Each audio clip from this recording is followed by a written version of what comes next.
জয় হিন্দ বন্ধুরা, কেমন আছেন আপনারা? আমি অরিন্দম আর আপনারা দেখছেন আমার ইউটিউব চ্যানেল নেচার বেনিফিটস। আমি আমার নেচার বেনিফিটস চ্যানেলে আপনাদের সবাইকে স্বাগত জানাই। তো বন্ধুরা, চলুন দেরি না করে ভিডিওটি শুরু করি। বন্ধুরা, আজ আমি আলোচনা করব আপনার আমার খুব প্রিয় ও পরিচিত একটি শাক নিয়ে। শাকটির নাম হলো কলমি শাক। এই শাকটির সঙ্গে আমরা কম বেশি সবাই পরিচিত। এই শাকটি চোখ বন্ধ করে অনায়াসে আপনারা রান্না করে খেতে পারেন। কলমি শাক এক প্রকার অর্ধজলজ উষ্ণমণ্ডলীয় লতা। একে ভারতের বিভিন্ন অঞ্চলে শাক হিসেবে খাওয়া হয়। এর আদি নিবাস কোথায় এখনও সম্পূর্ণরূপে জানা যায়নি, তবে এটি বাংলাদেশ এবং ভারতের বিভিন্ন অঞ্চলে পাওয়া যায়। আপনারা জানলে অবশ্যই আমাকে কমেন্ট করবেন যে এই কলমি শাকের আদি নিবাসটি কোথায়। কলমি শাক পৃথিবীর ক্রান্তীয় ও উপক্রান্তীয় অঞ্চলে জন্মায়। ইংরেজিতে এটিকে ওয়াটার স্পিনাচ বলা হয়। এশিয়ার বেশ কিছু অঞ্চলে এই কলমি শাক জন্মায়। এই শাকটি অবহেলায় বেড়ে ওঠে বলে এটি তেমন কেউ খেতে চায় না।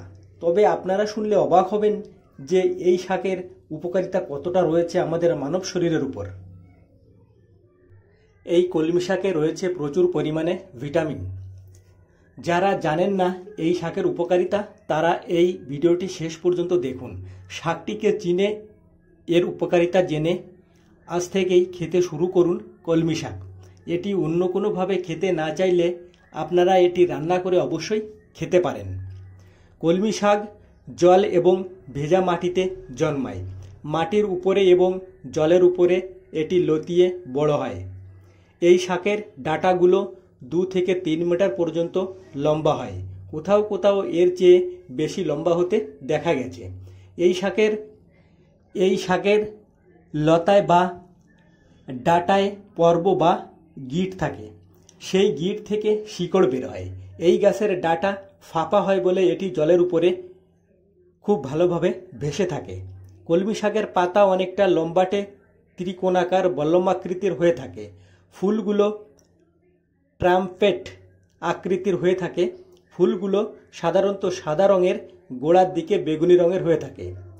ফুল থেকে বীজ হয়, আর এই শাকের বীজ ও লতা থেকে নতুন চারা তৈরি করা হয়। এর বৈজ্ঞানিক নাম হলো আইপোমেইয়া অ্যাকুয়াটিকা।